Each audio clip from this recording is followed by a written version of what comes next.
I suspected my wife was cheating, so I went undercover as a janitor to her gala. I begged her, "Please, let's go home." She screamed, "Security! Get this crazy old man out!" Her lover poured wine on my head. Pathetic toilet cleaner. I removed my disguise and said 3 words that made them both faint. "I'm glad to have you here. Follow my story until the end and comment the city you're watching from so I can see how far my story has reached." My name is Harold Whitman, and at 62 years old, I never thought I'd be standing in a janitor's closet, pulling on a uniform that smelled of industrial detergent and other people's shame. The navy blue shirt hung loose on my frame, the name tag reading Henry in faded letters. I'd bought this outfit from a uniform supply store 3 days ago, paying cash so there'd be no trace. The irony wasn't lost on me that I was spending more on this disguise than most people made in a week. 26 years of marriage, and it had come to this. Hiding in plain sight to catch my wife in what I already knew was happening. The signs had been there for months. The late meetings that ran past midnight, the new clothes that appeared in her closet without explanation, the way she'd started holding her phone face down on restaurant tables.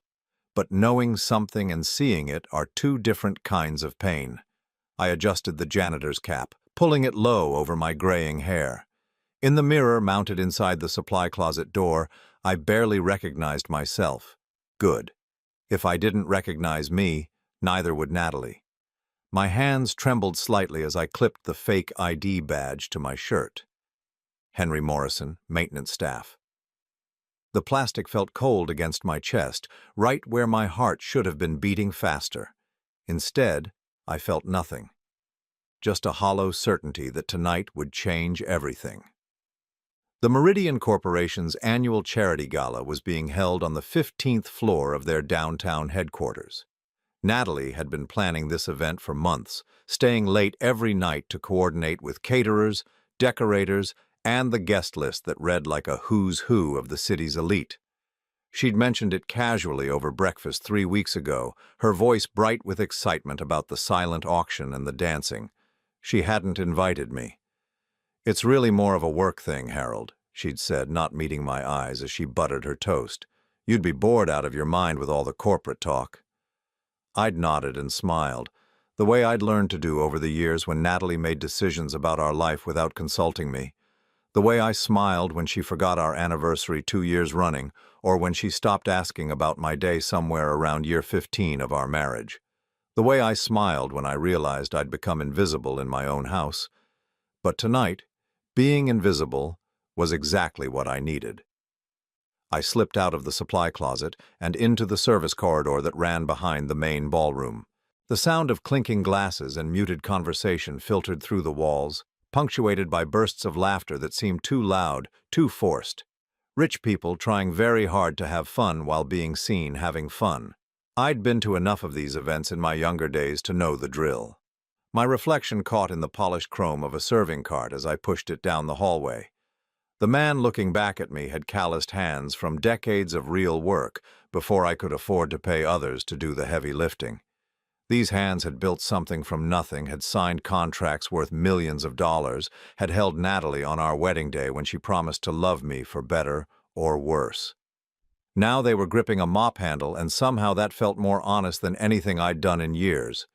The service entrance to the ballroom was guarded by a single security guard who barely glanced at my uniform before waving me through. That's the thing about being invisible. People see the costume, not the person wearing it. I wheeled my cart to a corner near the emergency exit, positioning myself where I could see everything but hopefully blend into the background. The ballroom was magnificent, I had to admit. Crystal chandeliers cast rainbows across marble floors that probably cost more than most people's houses. Women in gowns that cost thousands of dollars glided between men in custom-tailored tuxedos, everyone holding champagne flutes that caught the light like tiny diamonds. The air smelled of expensive perfume, aged whiskey, and the particular scent of old money, leather and privilege and the absence of worry. It took me less than 5 minutes to spot Natalie. She stood near the silent auction tables, her black evening gown hugging curves that I used to trace with my fingertips on Sunday mornings when the world was quiet and she was still mine. Her dark hair was swept up in an elegant chignon that exposed the nape of her neck, the same spot I used to kiss when she'd lean over the kitchen sink washing dishes in our first apartment. She looked beautiful. She always looked beautiful. That had never been our problem. The man beside her was tall, probably in his mid-40s, with the kind of confident posture that came from never having been told no. His hand rested on the small of Natalie's back with a familiarity that made my chest tighten. This had to be Marcus Reed, Meridian's finance director. I'd heard his name mentioned at dinner parties, seen it in the company directory when I'd done my research. Natalie had described him as brilliant with numbers and really understanding of the pressures we face. Now I understood exactly what kind of pressure she'd been talking about. I began moving slowly around the perimeter of the room, emptying ashtrays that were already empty, wiping down surfaces that were already spotless. The perfect wallpaper that no one would remember seeing. A group of women in pearls and politics discussed their children's Ivy League acceptances while stepping around me like I was furniture. A cluster of men debated golf handicaps and tax shelters, their voices dropping automatically when I approached, as if the help might be listening. If they only knew. Natalie and Marcus had moved to the dance floor. Her head was tilted back in laughter at something he'd whispered in her ear, her hand resting on his chest in a gesture so intimate it made my throat close. I watched as he spun her around, her dress flaring out like a flower blooming in reverse. They moved together like they'd done this before, many times before. I found myself standing near the bar, polishing the same spot on a marble-top table while my wife danced with another man. The bartender, a young woman with kind eyes, glanced at me sympathetically. "Long night, huh?" she said quietly, thinking she was commiserating with a fellow service worker. I nodded, not trusting my voice. Because it was a long night. It was the longest night of a marriage that had been dying by degrees for years, and I was finally ready to pronounce it dead. That's when Marcus Reed noticed me watching them. He said something to Natalie, nodding in my direction. She turned her eyes, scanning the crowd until they landed on me.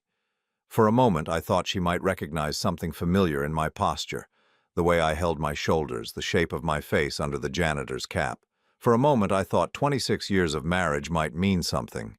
Instead, her expression shifted to mild annoyance, the way someone might look at a fly that had wandered into their line of sight. Marcus began walking toward me, Natalie following slightly behind, her champagne flute held like a weapon. "Excuse me," Marcus said, his voice carrying the authority of someone who'd never been told to lower it. "Is there something you need from this area?" I straightened up, keeping my eyes down the way I'd seen other service workers do. "Just cleaning, sir. Sorry if I'm in the way." "Well, you are in the way," he continued, his tone growing sharper.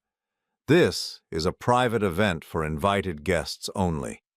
I don't think the cleaning staff needs to be wandering around during the party." Natalie stepped up beside him, her face a mask of polite distaste. "Maybe you should check with your supervisor," she said, looking at me the way she might look at a stain on her dress. "I'm sure there are other areas that need your attention." I lifted my eyes to meet hers for just a moment. My wife of 26 years. The woman who'd cried in my arms when her father died. The woman who'd made me laugh until my sides hurt during our first Christmas together. The woman who'd promised to love me in sickness and in health, for better or for worse. She looked through me like I was glass. "Yes, ma'am," I said quietly. "Sorry for the disturbance." But as I started to wheel my cart away, Marcus wasn't finished. "Wait a minute," he called out, loud enough that other guests began to notice. "I want to make sure we don't have this problem again."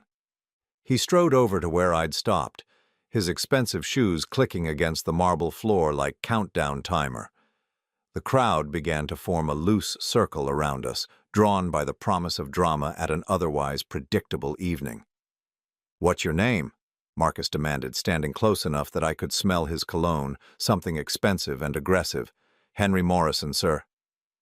"Well, Henry," he said, drawing out the name like it tasted bad in his mouth, "let me explain how this works. When important people are having important conversations, the help needs to stay invisible. Do you understand what invisible means? The circle of guests grew tighter. I could hear whispers, see phones being discreetly raised to capture whatever was about to happen. Natalie stood behind Marcus, her champagne flute raised to her lips, watching the show with detached interest. "I understand, sir," I said, my voice steady despite the rage building in my chest. "I don't think you do," Marcus continued, reaching for his wine glass. "I think you need a reminder of your place." That's when he poured the entire contents of his glass over my head. The red wine was cold against my scalp, soaking through the janitor's cap and running down my face in sticky rivulets. It dripped onto my uniform shirt, staining the navy fabric purple-black. The crowd gasped and murmured, some pulling out phones to record the humiliation of the pathetic janitor who dared to interrupt their evening. "There," Marcus said, setting his empty glass on my cleaning cart with a satisfied smile. "Now you're properly invisible." Laughter rippled through the crowd. Not cruel laughter exactly, but the kind of nervous amusement that people make when they witness someone else's degradation and are grateful it's not them. The kind of laughter that says better you than me and know your place, and this is what happens when you forget where you belong. I stood there dripping wine onto the marble floor, my hands clenched at my sides, my heart hammering against my ribs like a caged bird. The smart thing would be to apologize, to clean up the mess, to disappear into the service corridors and never be seen again. The smart thing would be to retreat and lick my wounds and plan my next move from the shadows. Instead, I slowly reached up and wiped the wine from my eyes. And when I looked at Marcus Reed, when I looked at my wife, when I looked at the crowd of people who just watched a man be humiliated for their entertainment, something in my expression must have changed. Because the laughter died in their throats and suddenly the ballroom felt very, very quiet. Marcus took a small step backward, his confidence flickering for just a moment. Natalie's champagne flute paused halfway to her lips, and I smiled. The smile that crossed my face wasn't pleasant. It was the smile of a man who just realized he was playing a completely different game than everyone else in the room. Marcus must have seen something in it that he didn't like, because his swagger faltered for just a moment before reasserting itself. "Is something funny, old man?" he asked, his voice pitched loud enough to reclaim the attention of the crowd that had begun to drift away. I wiped more wine from my cheek with the sleeve of my uniform shirt, the fabric already stained beyond salvation. "No, sir, nothing funny at all. Just thinking about how things have a way of working out." "What the hell is that supposed to mean?" Marcus stepped closer, close enough that I could see the small scar above his left eyebrow, probably from some childhood adventure that his parents' money had smoothed over. "Nothing, sir. Just that spilled wine always leaves a stain, no matter how expensive the vintage." Natalie finally spoke up, her voice sharp with irritation. "Marcus, maybe we should just let security handle this. The man is clearly unstable." She looked at me with such pure disgust that I almost forgot we'd shared a bed for 26 years. Almost forgot that she used to curl up against my chest during thunderstorms, that she'd held my hand in the hospital waiting room when my mother was dying, that she'd once told me I was her safe harbor in a chaotic world. That woman was gone, if she'd ever really existed. In her place stood someone who could watch her husband be degraded by her lover and feel nothing but annoyance at the inconvenience. "Unstable," I repeated quietly, tasting the word. "You might be right about that, ma'am." Marcus grabbed my shoulder, his grip tight enough to leave bruises through the thin uniform shirt. "Listen carefully, you pathetic toilet cleaner. You're going to take your little cart and disappear, or I'm going to make sure you never work in this city again. Do you understand me?" I looked down at his hand on my shoulder, then back up at his face. "I understand perfectly, sir, crystal clear." But I didn't move. Couldn't move, really. Because something was happening to me in that marble-floored ballroom surrounded by people who saw me as less than human. 26 years of swallowing my pride, of making myself smaller to make Natalie comfortable, of pretending that love meant accepting scraps. It was all crystallizing into something hard and unbreakable in my chest. I said, "Move," Marcus hissed, his grip tightening. "And I heard you," I replied, my voice still calm, still respectful. "Just wondering if you'd mind answering a question first." The crowd pressed closer, sensing drama. These people lived their carefully curated lives in boardrooms and country clubs, their biggest risks, calculated investments, and social missteps. Witnessing the humiliation of the help was probably the most excitement they'd had in months. "What question?" Marcus demanded, clearly irritated that his authority wasn't having the immediate effect he expected. "Just curious about the wine, sir. What vintage was that? Seemed expensive, the way it tasted coming down my face." A few nervous chuckles rippled through the crowd. Marcus's face reddened, but I could see something else in his expression now, uncertainty. He wasn't used to his victims talking back. "It was a 1997 Bordeaux, you ignorant bastard, worth more than you make in a year." 1997, I repeated thoughtfully. "Good year. Though I personally prefer the 95, better balance between the tannins and the fruit, but then taste is subjective, isn't it?" The crowd had gone very quiet now. A janitor discussing wine vintages wasn't fitting the script they'd expected. Marcus's hand fell away from my shoulder, his eyes narrowing. "What did you just say?" "I said taste is subjective. Some people prefer bold flavors, others appreciate subtlety. Some people think expensive means good, others know that real value comes from understanding what you're actually consuming." Natalie stepped forward, her face pale. For the first time since this confrontation began, she was really looking at me, really seeing me. And I could tell that something in my voice, some familiar cadence, was triggering a memory she couldn't quite place.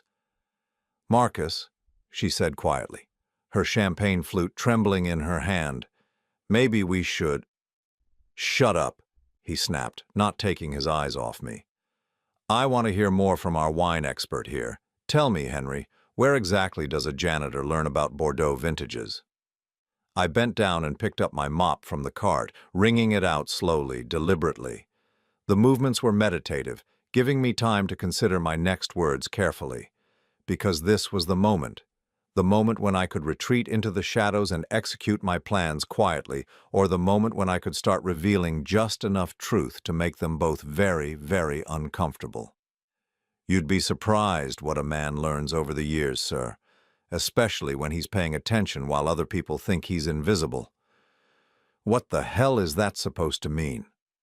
Marcus's voice was rising now, drawing even more attention from the other guests. I straightened up, mop in hand, and looked him directly in the eyes. "It means that being underestimated can be a powerful thing, Mr. Reed." The use of his name hit him like a slap. He hadn't introduced himself. No one had. But there it was, spoken by a janitor who shouldn't have known who he was or cared enough to find out. "How do you—" he began. "How do I know your name?" I finished for him. "Same way I know about the 1997 Bordeaux, same way I know about a lot of things that might surprise you." Natalie's champagne flute slipped from her fingers, shattering against the marble floor in a spray of crystal and golden liquid. The sound was sharp enough to make several people jump, but my eyes never left Marcus's face. I could see the wheels turning in his head, trying to process how cleaning man knew details he shouldn't know. "You're insane," Marcus said, but there was less conviction in it now. "Maybe," I agreed. "But insanity is just another word for seeing things differently than everyone else expects you to. And I've been seeing things very differently lately." A security guard materialized beside us, summoned by someone in the crowd who'd decided this entertainment had gone on long enough.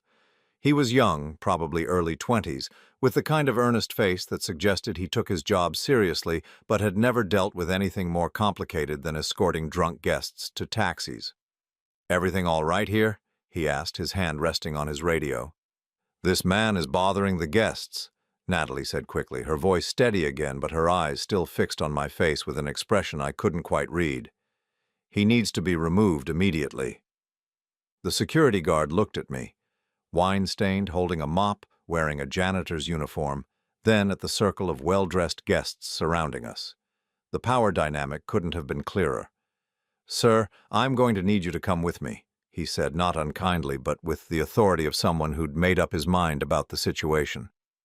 I nodded slowly, setting the mop back in my cart. "Of course, officer. No problem at all." But as I began to wheel the cart away, I paused and turned back to Marcus and Natalie one final time. "Just one more thing, Mr. Reed," I said, my voice carrying further than it should have in the suddenly quiet ballroom.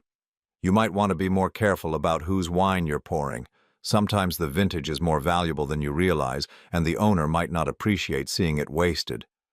Marcus's face went through several color changes, settling on a sickly gray. "What the hell are you talking about?" I smiled that same unsettling smile from before. "I'm talking about consequences, sir. Actions and reactions. Cause and effect. Basic principles that even a janitor can understand." The security guard touched my elbow, not roughly but firmly. "Sir, please." "Of course," I said, beginning to move toward the exit.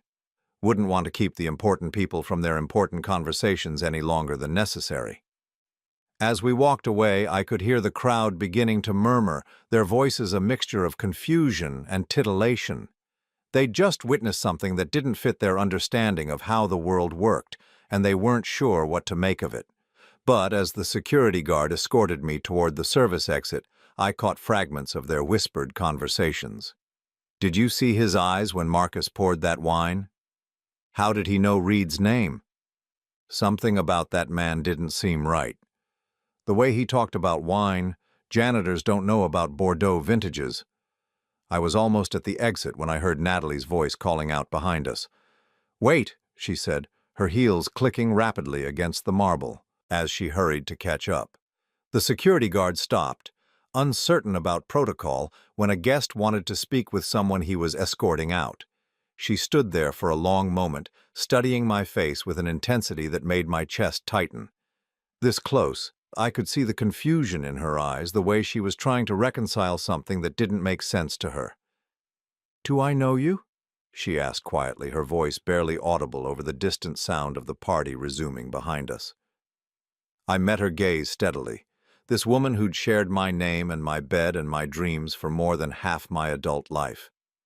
This woman who'd just watched another man humiliate me and felt nothing but irritation at the inconvenience.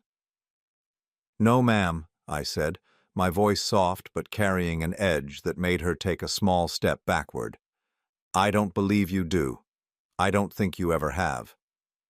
Something flickered across her face. Pain, maybe, or recognition, or fear. But before she could respond, I turned and walked through the service exit, leaving her standing there in her beautiful black gown, surrounded by the wreckage of assumptions that were about to become very, very expensive mistakes. The security guard followed me out into the service corridor, but his radio was already crackling with calls about something else. Apparently, someone had noticed irregularities with the evening's financial transactions. Something about the silent auction numbers not adding up correctly. I smiled to myself as I pushed the cleaning cart down the hallway. Phase 1 was complete. Now the real work could begin.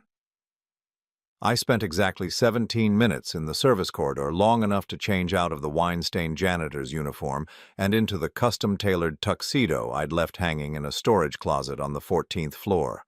The transformation was remarkable, from invisible maintenance worker to someone who belonged in that ballroom upstairs. But then again, I'd always belonged there. They just didn't know it yet. The security guard had escorted me to the service elevator and watched me leave, probably thinking his night had gotten easier with the removal of one problematic janitor. He had no way of knowing that the man stepping out of the executive elevator on the 15th floor 20 minutes later was the same person he'd just thrown out. The beauty of being underestimated is that people stop paying attention to details. I straightened my bow tie and checked my reflection in the polished elevator doors. Harold Whitman, majority shareholder and silent owner of Meridian Corporation, looked back at me. Not Henry Morrison, the janitor. Not the pathetic old man who'd just been humiliated in front of a room full of strangers. The man who'd spent the last 6 months carefully documenting every financial irregularity, every suspicious transaction, every piece of evidence that would soon reshape several lives in ways they couldn't imagine. The recording device I'd been wearing under the janitor's uniform had captured everything. Marcus's arrogance, Natalie's cruelty, the crowd's complicity in my degradation. But more importantly, it had recorded Marcus mentioning specific details about tonight's auction that he shouldn't have known unless he was manipulating the bidding process. Details that, when combined with the financial forensics my private investigators had been conducting, painted a picture of embezzlement that would destroy both their careers and send them to prison. I walked back into the ballroom through the main entrance this time, past the same security guard who'd removed me earlier. He didn't give me a second glance. The power of a perfectly fitted tuxedo and the confidence to wear it is remarkable. I was no longer the help. I was someone who mattered. The party was in full swing, the earlier incident with the unstable janitor already fading into the background noise of gossip and speculation. A string quartet played something classical and forgettable while guests moved between the silent auction tables and the dance floor, their conversations a mixture of business deals and social climbing. I spotted Marcus first. He was standing near the bar, gesticulating wildly as he told what was probably an embellished version of his encounter with the crazy cleaning man. His audience, 3 men in expensive suits who laughed at all his jokes regardless of their quality, hung on his every word like he was describing a heroic victory rather than bullying behavior.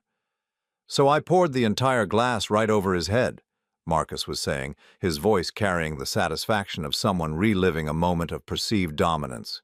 "You should have seen his face. These people need to learn their place, you know. Can't have them thinking they can just wander around wherever they please." One of his listeners, a man I recognized as the CEO of a competing firm, chuckled and shook his head. "Good for you, Marcus. Someone needs to keep the help in line. They get ideas above their station if you're not careful." "Exactly," Marcus agreed, taking a long sip of what looked like top-shelf whiskey. "The problem with this generation is they don't understand hierarchy. Everyone thinks they're special, everyone thinks they deserve respect they haven't earned. Sometimes you have to remind them how the real world works." I moved closer, staying just outside their circle but within earshot. The irony of Marcus Reed lecturing anyone about earning respect was almost too perfect. This was a man who'd inherited his position through family connections, who'd never worked a day of manual labor in his life, who thought that being born into wealth was the same thing as being worthy of it. "Speaking of keeping people in line," the CEO said with a knowing smile, "I heard you've been making some interesting adjustments to the auction procedures tonight. Very creative approach to maximizing revenue." Marcus glanced around nervously before lowering his voice. "Let's just say I've found ways to ensure the highest bidders are properly motivated. Nothing illegal, just strategic information sharing." I felt a cold satisfaction settle in my chest. There it was, confirmation of what I'd suspected for weeks. Marcus had been feeding inside information to preferred bidders, allowing them to outbid others by minimal amounts while taking a percentage of the savings as kickbacks. It was elegant in its simplicity and completely illegal. "And your lovely partner in crime?" the CEO asked with a leer that made my hands clench into fists.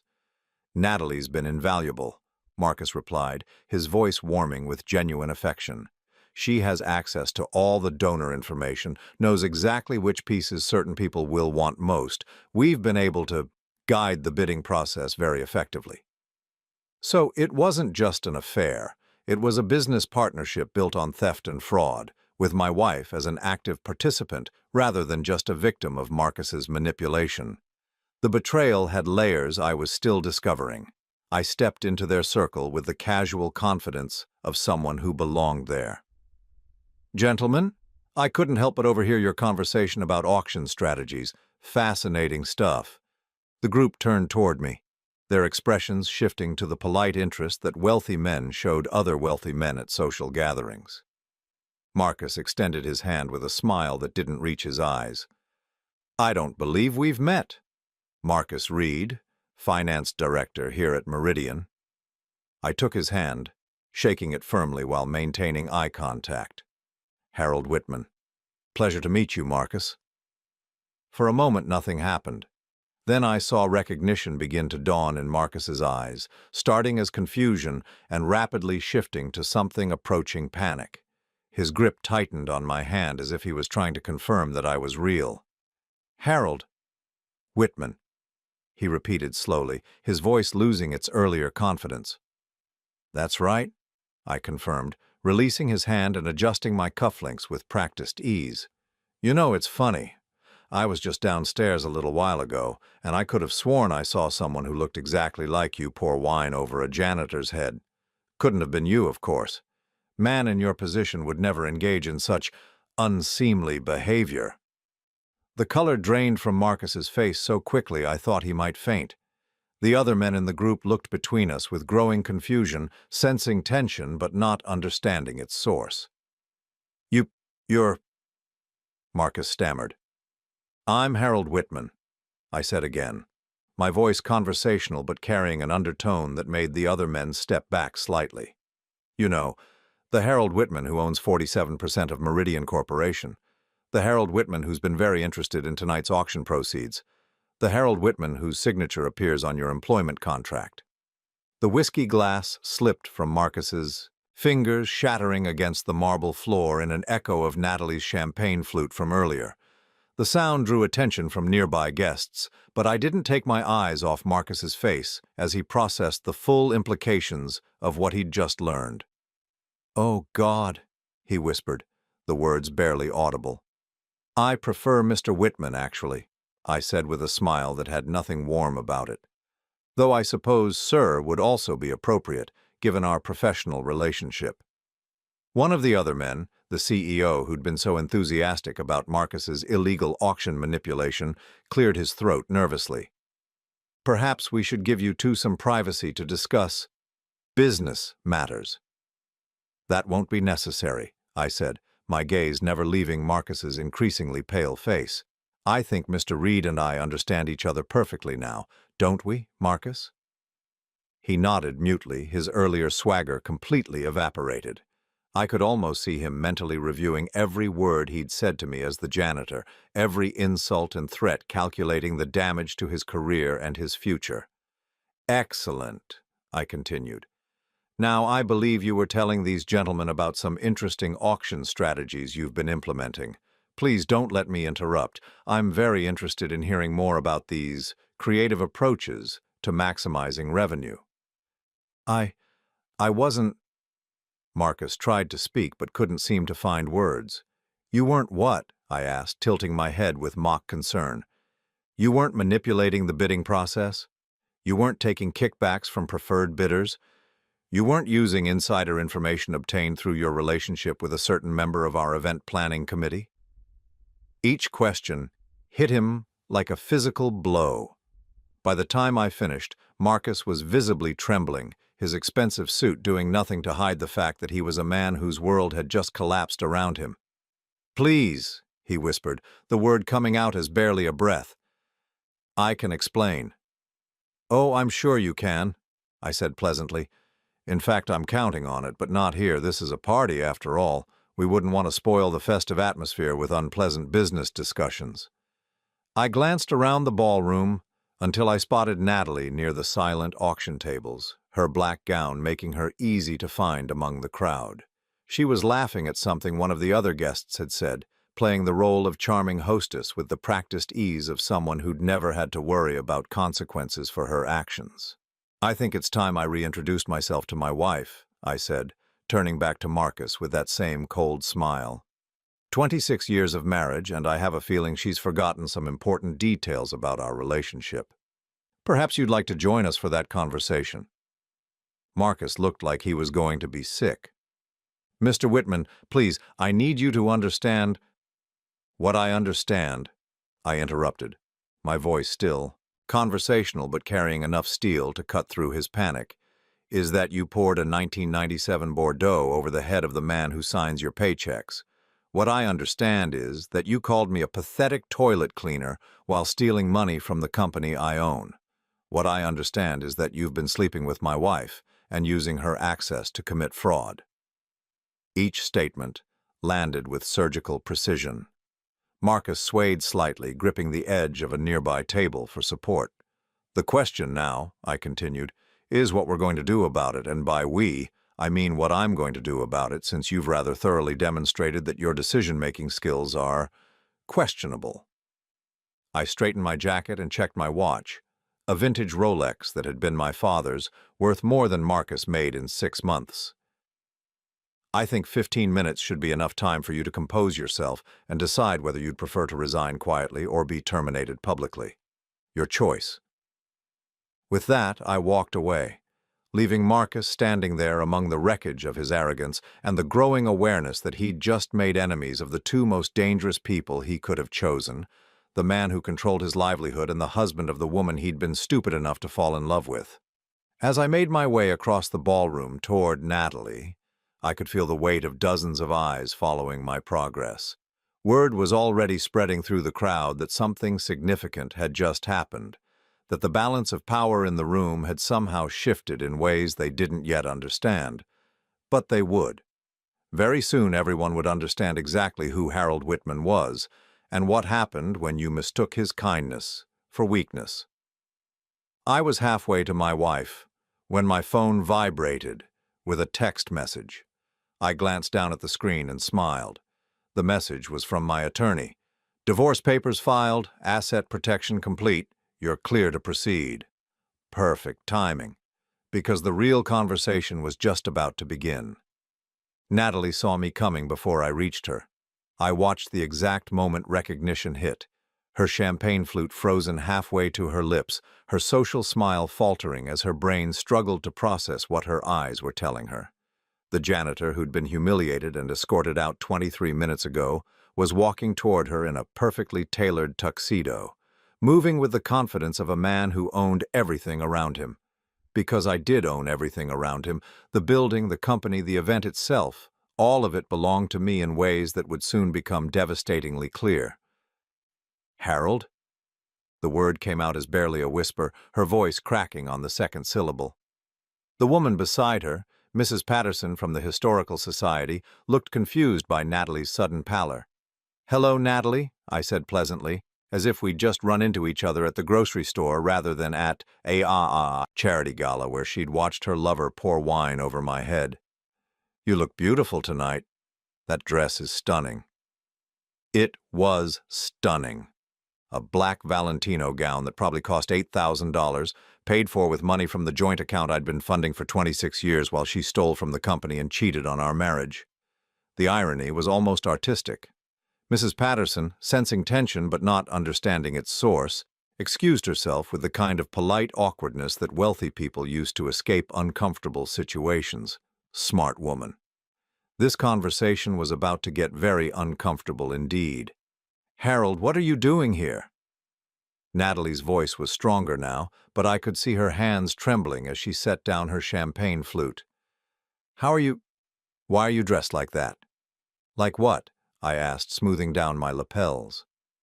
"Like someone who belongs at a corporate charity gala? Like someone who might have a legitimate reason to be here?" Her eyes darted around the ballroom, probably looking for Marcus, wondering if he'd seen me yet and what that might mean for both of them. She had no idea that her lover was currently standing near the bar, trying not to vomit into a potted plant as he contemplated the complete destruction of his life.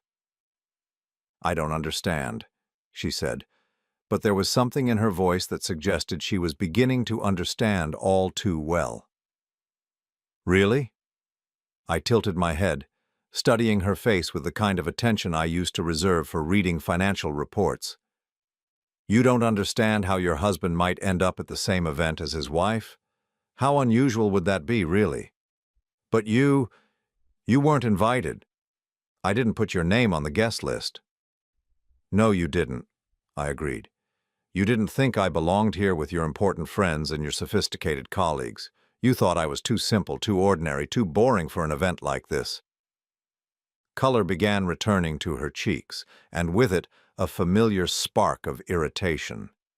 This was the Natalie I'd come to know over the past few years, the one who was annoyed when reality didn't conform to her carefully constructed narrative.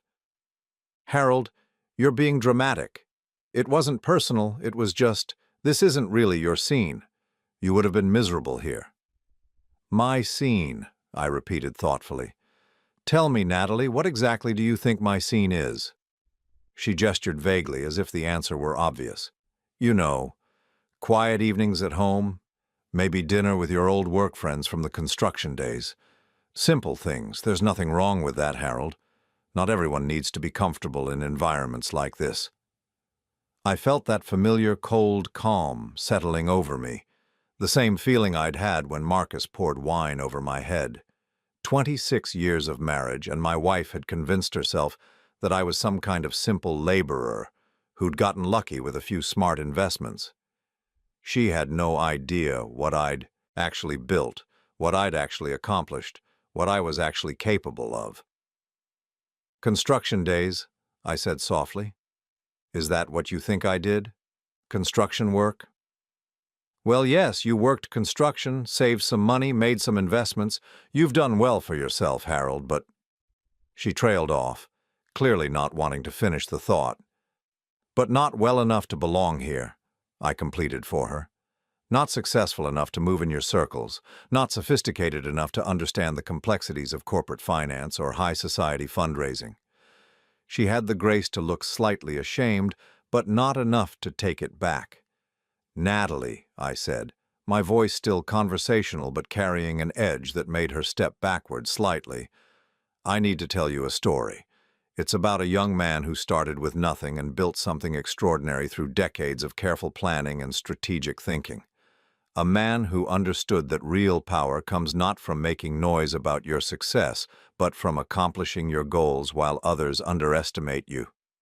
"Harold, what are you talking about?" "I'm talking about Whitman Holdings," I said, watching her face carefully. "Ever heard of it?" A flicker of recognition crossed her features. Whitman Holdings was one of the largest private investment firms in the region, with holdings in everything from real estate to technology startups. She'd probably seen the name in business magazines or heard it mentioned in the financial news. That's a major corporation," she said slowly. "Yes, it is. Founded 34 years ago by a young man who'd been working construction to pay for night classes in business and finance, a man who understood that building wealth requires patience, intelligence, and the ability to see opportunities others miss." Her face was going pale again, but this time it was the pallor of dawning comprehension rather than shock. "Harold, you're not saying—" "I'm saying that the construction worker you married was already worth $2 million when we met, and he'd been quietly building an empire while you thought he was just another blue-collar guy with a good heart and modest ambitions." The truth hit her like a physical blow. I could see her mentally reviewing our entire marriage, reframing decades of memories through this new lens. All those times I'd been working late, I'd been managing a business empire, all those small investments I'd mentioned, they'd been multi-million-dollar acquisitions, all those business trips she'd thought were construction contracts, they'd been board meetings and strategic planning sessions. But you never said— I never said what? That I was wealthy? That I was successful? That I owned the very building we're standing in right now? That last piece of information nearly knocked her off her feet. She gripped the edge of a nearby table, her knuckles white against the marble surface. "You own Meridian." "Corporation?" The words came out as barely a whisper. 47%, I confirmed. "Controlling interest, which means I own the company where you work, where your lover works, where you've both been systematically stealing money for the past 8 months." The accusation hung in the air between us, like a blade waiting to fall. Natalie's mouth opened and closed several times before she managed to form words. "I don't know what you think you know, but—" "I know about the auction manipulation," I interrupted, my voice still calm but carrying enough steel to cut through her denials. I know about the kickback scheme with Marcus. I know about the inflated vendor contracts and the skimmed percentages. I know about the $750,000 you've both stolen from this company over the past 8 months. Each piece of evidence hit her like a separate blow. By the time I finished, she was gripping the table so hard I thought she might break her fingers. "Harold, please, you have to understand." "What I understand," I said, stepping closer and lowering my voice so only she could hear, "is that my wife has been stealing from me while sleeping with another man. What I understand is that you've been taking money from our joint accounts to fund your affair while embezzling additional funds from my company. What I understand is that you watched another man pour wine over your husband's head and felt nothing but annoyance at the inconvenience." Tears began sliding down her cheeks, but they weren't tears of remorse. They were tears of panic, of someone who just realized that their carefully constructed world was collapsing around them. "How long have you known?" she whispered. "About the affair? 6 months. About the embezzlement? 3 months. About the specific details of tonight's auction fraud? About 47 minutes. And you said nothing?" I smiled, and this time it was genuinely amused rather than cold. "Natalie, I've spent 26 years saying nothing while you slowly erased me from your life. I said nothing when you stopped asking about my work. I said nothing when you stopped inviting me to events like this. I said nothing when you started treating me like an embarrassment rather than a partner. That's not... I never... You never what? You never made it clear that you thought you'd married beneath yourself. You never acted like you were doing me a favor by staying with the simple construction worker who couldn't possibly understand your sophisticated world." She couldn't deny it because it was true. For years she'd been pulling away from me, creating distance between us that she'd convinced herself was natural evolution rather than calculated rejection. She'd wanted the financial security I provided while despising what she thought was the limited life I could give her. "I want a divorce," I said simply. The words seemed to break whatever composure she had left. She let out a sound that was half sob, half laugh, the kind of noise people make when their world stops making sense. "Harold, please. We can work this out. We can go to counseling. We can..." "No," I said firmly. "We can't. Because this isn't about communication problems or growing apart or any of the other euphemisms people use when marriages fail. This is about the fact that you never loved me. You loved what you thought I could become or what you hoped I might provide, but you never loved the man I actually was. That's not true." "It is true, and the proof is standing 20 feet away, trying not to vomit into a champagne bucket as he realizes that his career is over." She turned to look toward the bar, where Marcus was indeed looking green around the gills as he stared at his phone, probably reading the first of what would be many very unpleasant text messages from his supervisors and colleagues. "Marcus doesn't mean anything," she said desperately, turning back to me. It was a mistake. A stupid, meaningless mistake." $750,000 is not a meaningless mistake, Natalie. 8 months of systematic fraud is not a meaningless mistake. And the way you looked at me tonight when you thought I was just some pathetic janitor, that wasn't a mistake either. That was the truth.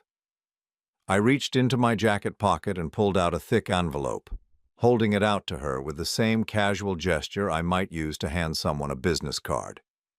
"Divorce papers," I explained as she stared at the envelope without taking it. "Already filed, along with criminal fraud charges against both you and Marcus. My attorneys have been working overtime to make sure everything is properly documented." She finally took the envelope, her hands shaking so badly she nearly dropped it. "You can't do this," she whispered. "We've been married for 26 years. We have a history together. We have..." "We have nothing," I interrupted, my voice final. "We had nothing real, Natalie. Just an illusion that I maintained and you exploited. But illusions eventually shatter, and tonight was the night ours finally broke." I turned to walk away, but her voice stopped me. "What happens now?" she called out, loud enough that several nearby guests turned to look. I glanced back at her, this woman who'd shared my name and my home and my life, while never really knowing who I was or caring enough to find out. Now you face the consequences of your choices, I said simply. Both of you. As I walked away, I could hear her calling my name, her voice growing more desperate with each repetition. But I didn't look back. I was done looking back. The real Harold Whitman was done hiding, and it was time for everyone to learn exactly what that meant. The security office on the 10th floor of the Meridian building was spartanly furnished, gray metal desk, 2 folding chairs, and a bank of monitors showing feeds from cameras throughout the building. It wasn't a place designed for comfort, which made it perfect for the conversation I was about to have. Marcus sat in one of the folding chairs, his expensive tuxedo wrinkled and his bow tie hanging loose around his neck like a noose waiting to tighten. He'd aged 10 years in the past hour, his earlier confidence replaced by the hollow-eyed look of a man watching his life disintegrate in real time. Natalie sat beside him, her black Valentino gown a stark contrast to the institutional gray of the walls. She'd stopped crying, but her makeup was streaked and her hands trembled every time she reached for the tissue box between them. I stood with my back to the small window that overlooked the city, letting them sit in silence for several minutes before I spoke. Sometimes the anticipation of judgment is more effective than the judgment itself. I want you both to understand something, I said finally, turning to face them. This isn't about revenge. This is about consequences. Marcus tried to speak, but his voice came out as a croak. He cleared his throat and tried again. Mr. Whitman, please, if we could just be quiet, I said softly, and he shut his mouth immediately. The authority in my voice surprised even me. 26 years of being dismissed and underestimated had taught me how to use silence as a weapon, but I'd never turned it on people whose lives I held in my hands. I walked over to the desk and opened a thick manila folder I'd placed there earlier. Inside were photographs, financial records, surveillance footage, and recorded conversations. The complete documentation of their betrayal compiled over 3 months of careful investigation. Marcus, I said, pulling out a photograph of him entering a hotel with Natalie, do you recognize this image? He glanced at it and nodded miserably. This was taken on March 15th, the same day you approved an invoice from Prestige Events for $63,000, $48,000 more than their actual services cost. The difference went into an account that you and my wife have been using to fund your relationship.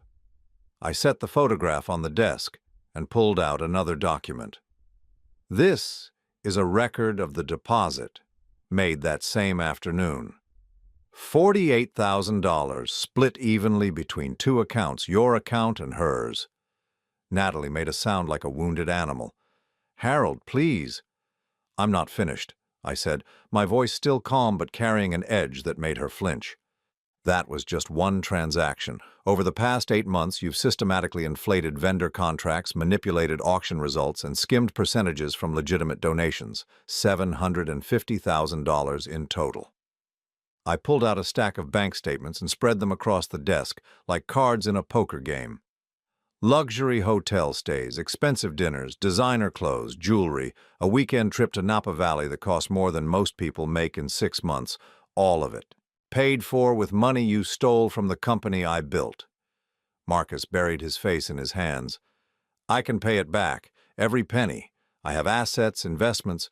No, I said simply, you don't. I reached into the folder and pulled out another set of documents. These are foreclosure notices for your house in Westchester. These are garnishment orders for your investment accounts. These are liens against your car, your boat, and your country club membership.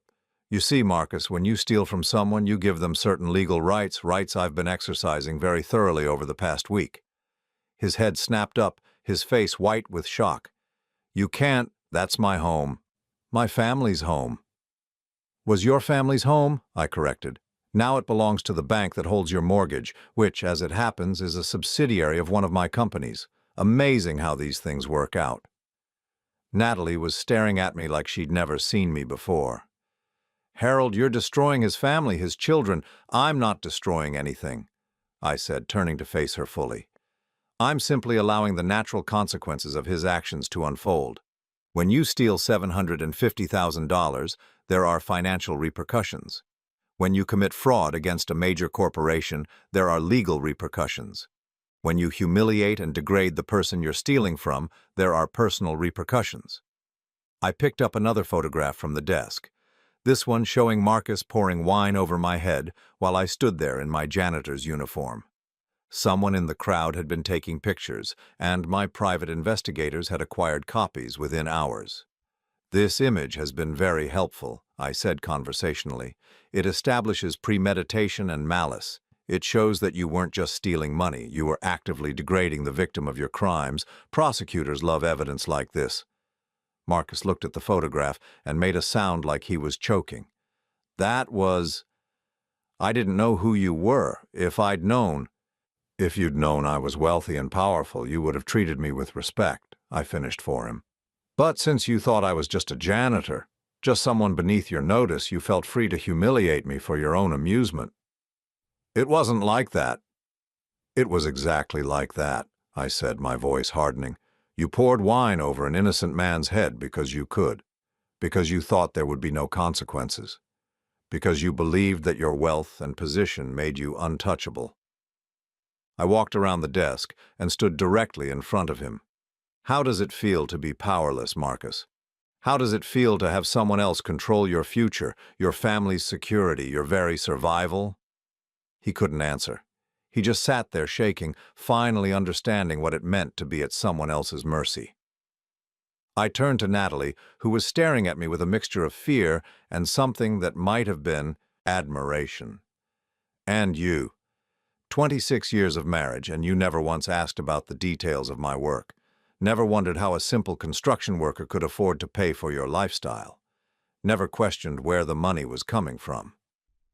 "I trusted you to handle the finances," she said weakly. "No," I said. "You didn't want to know. Because as long as you didn't know the details, you could maintain the fiction that you'd married someone ordinary, someone safe, someone who would never challenge you or threaten your sense of superiority." I pulled out the final document from the folder, our prenuptial agreement from 26 years ago. "Do you remember signing this?" She nodded, her eyes fixed on the paper. "It was your idea?" I continued. "You insisted on it because you said you didn't want money to complicate our relationship. You wanted to make sure that if we ever divorced, we'd each keep what we'd brought to the marriage." "I remember," she whispered. "What you brought to the marriage," I said, setting the document on the desk between us, "was $38,000 in student loan debt and a used Honda Civic with 140,000 miles on it. What I brought was a business empire worth $42 million. The number hit her like a physical blow. She'd known I was wealthy, but she'd had no idea of the actual scope of what I'd built. $42 million was more money than she could conceptually process, more wealth than she'd ever imagined being close to, let alone married to. "According to this agreement," I continued, "you're entitled to exactly what you brought to the marriage, adjusted for inflation. Your student loans were forgiven years ago, so effectively you're walking away with nothing." "That can't be legal," she said desperately. "Community property laws." "Don't apply when there's a valid prenuptial agreement," I finished, "which there is. Ironically, you're the one who insisted we have it reviewed by separate attorneys to make sure it was airtight. You were very concerned about protecting your interests." She was crying again, but these weren't tears of sadness. They were tears of rage and frustration and the dawning realization that her own greed and short-sightedness had trapped her in a prison of her own making. "You planned this," she accused. "You've been planning this for years." "No," I said honestly. "I hoped for years that you'd remember who you married, that you'd remember why you fell in love with me in the first place, that you'd stop treating me like an embarrassment and start treating me like a partner." I walked back to the window, looking out at the city lights that sparkled like diamonds against the black sky.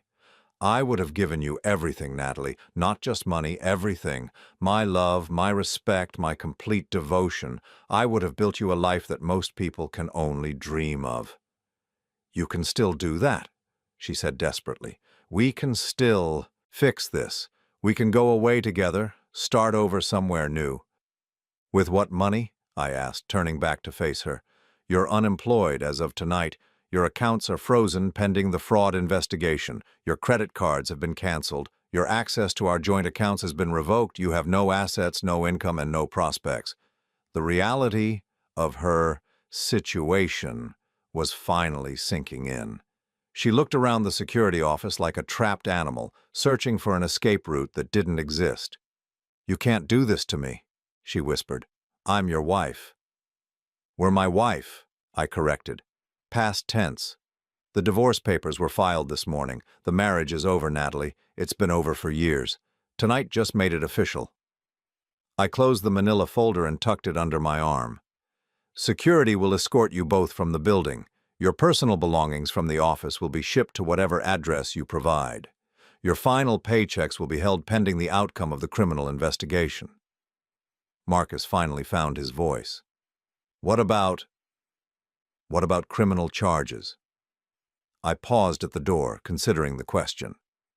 "That depends on how cooperative you are with returning the stolen funds and providing testimony about the full scope of the fraud. $750,000 is a felony amount, but prosecutors sometimes show leniency when defendants show genuine remorse and make full restitution." "We don't have $750,000 to return," Natalie said flatly. "No," I agreed. "You don't, which means you'll be paying it back in other ways. Marcus, your house will cover about $400,000 after the outstanding mortgage. Your car, boat, and other assets should cover another $100,000. The remaining $250,000, well, that's where things get interesting." I smiled, and it wasn't a pleasant expression. "Prison wages are approximately 23 cents per hour. At that rate, it would take about 47 years to pay off the remaining debt. Of course, you're both in your 50s, so you probably wouldn't live long enough to see the debt fully satisfied." The mathematical reality of their situation settled over them like a burial shroud. They would likely spend the rest of their lives paying for 8 months of greed and betrayal. "There is one alternative," I said, pausing with my hand on the door handle. They both looked up with desperate hope. "Complete confession, full cooperation with the investigation, testimony against any other individuals who might have been involved in similar schemes, and a public apology acknowledging the harm you've caused." "What kind of public apology?" Natalie asked cautiously. "The kind that appears in the business section of every major newspaper in the region. The kind that acknowledges not just the financial crimes, but the personal betrayal. The kind that makes it clear that your actions were motivated by greed, arrogance, and a fundamental lack of character." They stared at me in horror. For people who valued their reputations above almost everything else, public humiliation was a fate worse than prison. "You have 48 hours to decide," I said. "Choose wisely. It's the last choice you'll be making for yourselves for a very long time." I opened the door and stepped into the hallway, leaving them alone with the wreckage of their lives and the knowledge that every single consequence they were facing was the direct result of their own choices. Justice, I reflected as I walked toward the elevator, was remarkably satisfying when it was both thorough and entirely deserved. 6 months later, I stood on the deck of my new home overlooking Lake Travis, watching the sunrise paint the water in shades of gold and amber. The house was smaller than the mansion I'd shared with Natalie, only 4 bedrooms instead of 8. No formal dining room, no ballroom-sized living areas designed for entertaining people who never really wanted to be there. But it had something the mansion never had: peace. The coffee in my hands was still warm, steam rising from the ceramic mug that had been a housewarming gift from my sister. She'd driven down from Dallas the week after I moved in, bringing casseroles and questions, and the kind of unconditional support that I'd forgotten family could provide. We'd spent 3 days talking about everything that had happened, and she'd listened without judgment as I explained how thoroughly I'd been deceived, not just by Natalie's affair, but by my own willingness to accept being diminished in my own life. "You are always too generous for your own good," she'd said on her last night there, as we sat on this same deck watching the sunset. "Even when we were kids, you'd give someone your last dollar if they asked for it. But Harold, generosity stops being a virtue when people start taking it for granted." She was right. For 26 years, I'd been generous with my love, my money, my patience, and my dignity. I'd given Natalie everything she wanted while accepting less and less of what I needed. I'd convinced myself that was what love looked like, endless sacrifice, without expectation of reciprocity. But that wasn't love. That was enabling. The local newspaper was folded on the small table beside my chair, open to the business section. The headline still gave me a quiet satisfaction. Former Meridian executives sentenced in embezzlement case. The article was brief and factual, outlining the charges, the guilty pleas, and the sentences. Marcus Reed, 4 years in federal prison and full restitution of stolen funds. Natalie Whitman, 3 years and permanent disbarment from working in financial services. Both of them had chosen to cooperate fully with the investigation rather than face the public humiliation of a trial, which meant their crimes were documented in court records but hadn't become tabloid entertainment. I'd kept my word about the alternative I'd offered them. Their cooperation had been complete and their confessions detailed. The public apology had appeared in 6 major newspapers, acknowledging not just the financial crimes but the personal betrayals that had motivated them. Reading Natalie's carefully crafted statement about how her arrogance and sense of entitlement had led to devastating choices that harmed the man who had shown her nothing but love and support, had provided a closure I hadn't expected to need. The really surprising part was how little satisfaction I'd gotten from their downfall.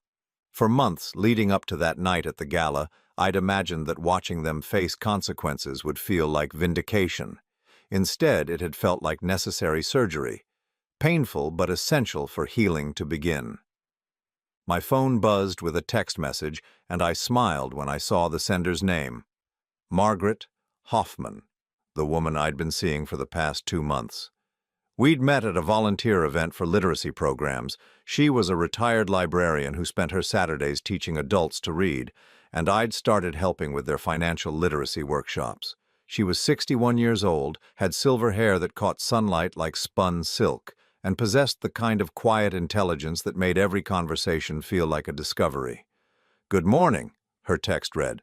"Coffee's ready whenever you are. No rush. The crossword can wait."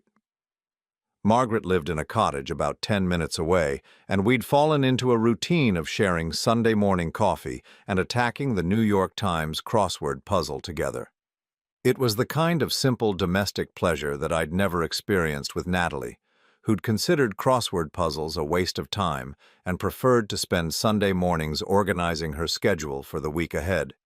I finished my coffee, locked up the house, and drove over to Margaret's place with the windows down and classical music playing softly on the radio. Her cottage sat on a small lot surrounded by oak trees that were just beginning to show their autumn colors. She was waiting on the front porch with 2 cups of coffee and the Sunday paper spread across a wicker table. "Any interesting news?" I asked, kissing her cheek before settling into the chair beside her. "The usual," she said with a smile that crinkled the corners of her eyes. "Politicians being politicians, athletes being athletes, and business leaders making questionable decisions. Nothing we haven't seen before." She didn't mention the article about Natalie and Marcus, though I knew she'd seen it. Margaret was remarkably tactful about my past, never pushing for details but always ready to listen if I wanted to share. She understood that some stories needed to be told gradually, in pieces, when the teller was ready. "How's the foundation work going?" she asked, settling back with her coffee.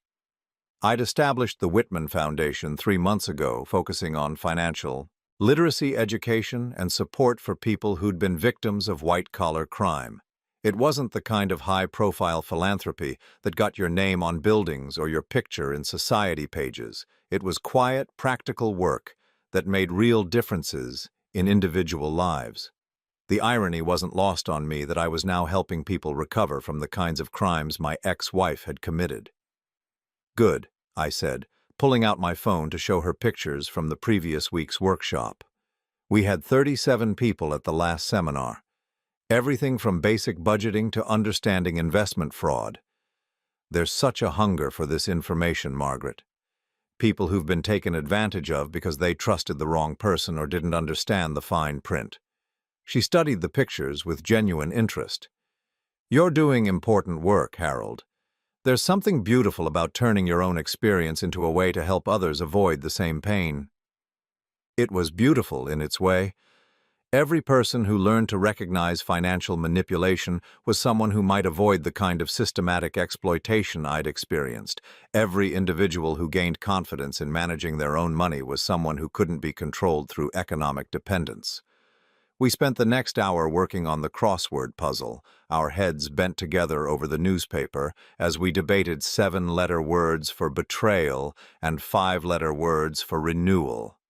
Margaret was better with literature clues, while I handled anything related to business or mathematics. We made a good team. 47 down, she said, tapping the paper with her pen. 9 letters. What comes after reckoning? I thought about it for a moment, considering various possibilities. Then I smiled and reached for the pen. Atonement, I said, filling in the squares. She looked at me with those wise brown eyes that seemed to see everything. Is that what you think comes after reckoning, atonement? For some people, I said. The ones who are capable of recognizing what they've done and genuinely wanting to make amends, but not everyone reaches that point.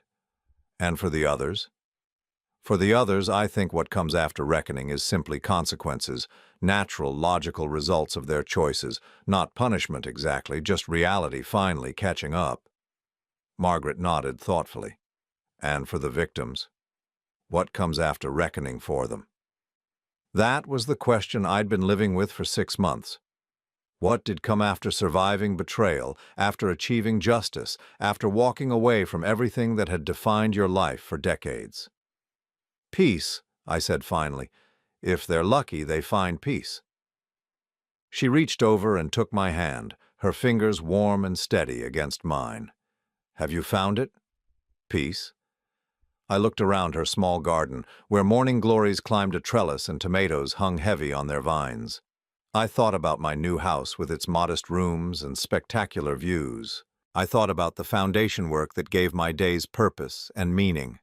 I thought about Margaret herself, whose presence in my life felt like a gift I hadn't known I needed. I'm getting there, I said honestly. The truth was that peace wasn't a destination you arrived at. It was a practice you cultivated.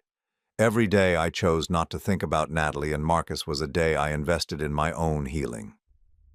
Every morning I woke up in a house where I was respected and appreciated was a reminder that I deserved better than I'd been accepting. Every conversation with Margaret that challenged my mind and lifted my spirits was proof that real intimacy was possible when both people showed up as their authentic selves. My phone rang, interrupting our comfortable silence. The caller ID showed my attorney's number, and I briefly considered letting it go to voicemail. But Sunday morning calls usually meant something important had happened. Harold, came David's familiar voice when I answered. I hope I'm not interrupting anything important. Just coffee and crosswords, I said. What's going on? I wanted to let you know that the last of the restitution payments came through this week. The full $750,000 has been recovered and returned to Meridian Corporation's accounts. I felt a quiet satisfaction at the news, but not the triumph I might have expected. How did they manage the final payment? Marcus sold the boat and his wife sold her jewelry collection. Apparently she's been very motivated to help clear the debt so they can start rebuilding their lives when he gets out. So Marcus's family had rallied around him despite his crimes. Part of me was glad for them. His children didn't deserve to suffer for their father's choices, but I couldn't help thinking about how different things might have been if Natalie had shown even a fraction of that loyalty to our marriage. There's something else, David continued. I got a call from Natalie's attorney yesterday. She wanted to know if you might consider meeting with her. The request caught me completely off guard. Meeting with her? Why? She didn't say specifically, but her attorney implied it was about closure, some kind of conversation she feels she needs to have before she starts serving her sentence next month. I closed my eyes, feeling Margaret's hand tighten slightly around mine in silent support. The last thing I wanted was to revisit that chapter of my life, to give Natalie another opportunity to manipulate or deceive me. But there was something in David's tone that suggested he thought it might be worthwhile. "What do you think?" I asked. "Honestly, I think she's finally beginning to understand what she lost. Her attorney says she's been in therapy, working on understanding how her choices affected other people. It might be worth hearing what she has to say." I thought about it for several minutes while Margaret and David waited patiently for my response. Did I owe Natalie the opportunity to apologize? Did I owe myself the chance to hear it?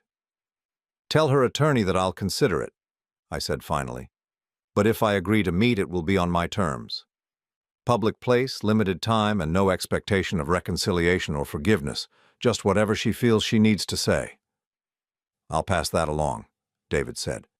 "And Harold, whatever you decide, you've handled this whole situation with more grace than most people would have managed. You should be proud of that." After I hung up, Margaret and I sat in comfortable silence for several minutes. Finally, she spoke. "Are you going to meet with her?" "I don't know," I said honestly. "Part of me thinks it would be good to hear what she has to say, but another part of me worries that I'm finally at peace, and seeing her might disturb that." "Peace that can be disturbed by one conversation isn't really peace," Margaret observed gently. "It's just the absence of conflict. Real peace is strong enough to withstand difficult moments." She was right, of course. If I was truly healing, truly moving forward, then I should be able to face Natalie without being pulled back into old patterns of pain and resentment. "Besides," Margaret added with a small smile, "you might find that seeing her confirms just how far you've come. Sometimes we need reminders of what we're no longer willing to accept." That evening I called David back and agreed to the meeting. We arranged it for the following Tuesday at a quiet cafe downtown, public enough to feel safe, private enough for honest conversation. I felt nervous about it, but not afraid.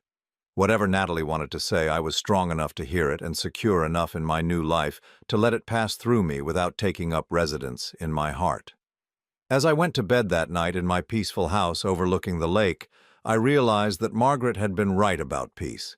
It wasn't the absence of difficulty, it was the presence of strength. And for the first time in 26 years, I felt truly, deeply strong. The reckoning was complete. Now came the rest of my life.